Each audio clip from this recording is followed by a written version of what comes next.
Party अपना issue लेकर आंदोलन करती है, करनी चाहिए। अब राहुल गांधी बोलते हैं 300 ले जाएंगे एमपी चुनाव कमीशन के सामने। 300 एमपी कहाँ मिलेगा भाई? आपका तो 100 भी नहीं है। अब देखो जोड़ करके कोई आपके पीछे नहीं है। जबरदस्ती इशू बनाकर ले जाने से वो ज्यादा दिन नहीं चलती है। ये बात सही है कि इनकी जो अस्तित्व है वो इसी वोटर का, विदेशी वोटर का ऊपर ही है। वो अगर छंट जाएंगे तो आगे चुनाव में इनकी अस्तित्व ही मिट जाएगी।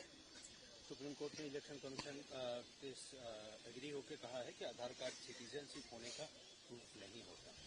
बिल्कुल ठीक है, आधार कार्ड सिटीजनशिप नहीं है, इसीलिए अलग अलग जो पैरामीटर बनाया गया है सिटीजनशिप का, उसका ऊपर होना चाहिए। क्योंकि बंगाल जैसे स्टेट्स में यहाँ की सरकार विदेशियों का आधार कार्ड बांटती है, रेशन कार्ड बांटती है। उसको अगर सिटीजनशिप का आधार माना जाए फिर तो गड़बड़ हो जाएगा सब। तो उसका जो सपोर्टिंग डॉक्यूमेंट्स वो भी चाहिए। और बंगाल के बाहर जितना बांग्ला भाषी बल्कि बांग्लादेशी गए हैं, ये सारा इसका फायदा उठा करके वोट भी डाल रहे हैं और यहाँ सरकारी सुविधाओं को भी ले रहे हैं। इसको छानबीन होना चाहिए। लोकसभा के स्पीकर 3 मेंबर का पैनल प्रपोज किए हैं जस्टिस यशवंत वर्मा के मामले में, जो 146 एमपी साइन करके मोशन पे लाए। नहीं, जो ये बहुत संगीन मामला है अपना जुडिशियरी का ऊपर, तो मुझे लगता है कि जो संबंधित विषय सर्वोच्च जो संस्था है इसको बहुत सीरियसली देख रहे हैं और इसका समाधान होना चाहिए जल्दी।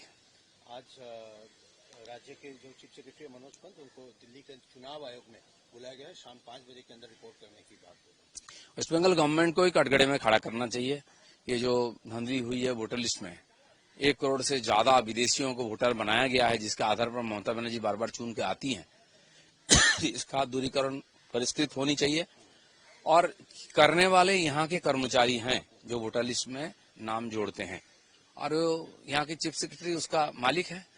इनके रहते हुए कैसे हुआ है, इसका मतलब इनके जानकारी में हुई है, ये सरकार ने जानबूझ कर किया है। और उन लोगों ने जिन्होंने ये गलत काम किया है उनको सजा भी देना चाहिए और इस व्यवस्था से अलग करना चाहिए। राहुल गांधी और मल्लिकार्जुन खड़गे ने एक मीटिंग की थी, उसमें उन्होंने कहा है कि 48 लोकसभा कंस्टिट्यूएंसी सीट में से जिसमें कांग्रेस हारी है बीजेपी से हल्का मार्जिन में, उन सारे जो सीट है वो सीट का इंफॉर्मेशन वो लोग निकालेंगे। कैसे हारे हैं, उसमें क्या धांधली हुई है?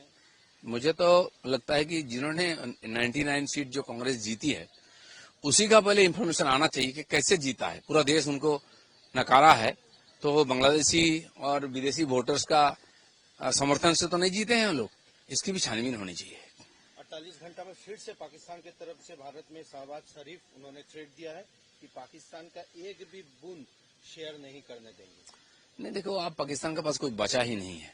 जो चाइना उनको साथ देता था भारत के खिलाफ, अब वो खुद भारत के साथ हाथ मिला रही है। वर्ल्ड वार माने ऑर्डर जो चाहे बिजनेस हो, पॉलिटिक्स हो, इतनी तेजी से बदल रही है। पाकिस्तान जैसा भिखारी कंट्रीज को किसी महत्व नहीं है। इसलिए इसी प्रकार उल्टा सीधा बोल करके उनके नेता अपना अस्तित्व बचा रहे हैं। लेकिन उनकी देश की हालत खराब है। लोगों के पास खाने के लिए नहीं है, कपड़ा नहीं है, पढ़ने के लिए, हेल्थ की व्यवस्था कुछ नहीं है। देश छोड़ के लोग बाहर भाग रहे हैं। केवल टेररिस्ट ही देश में रह जाएंगे।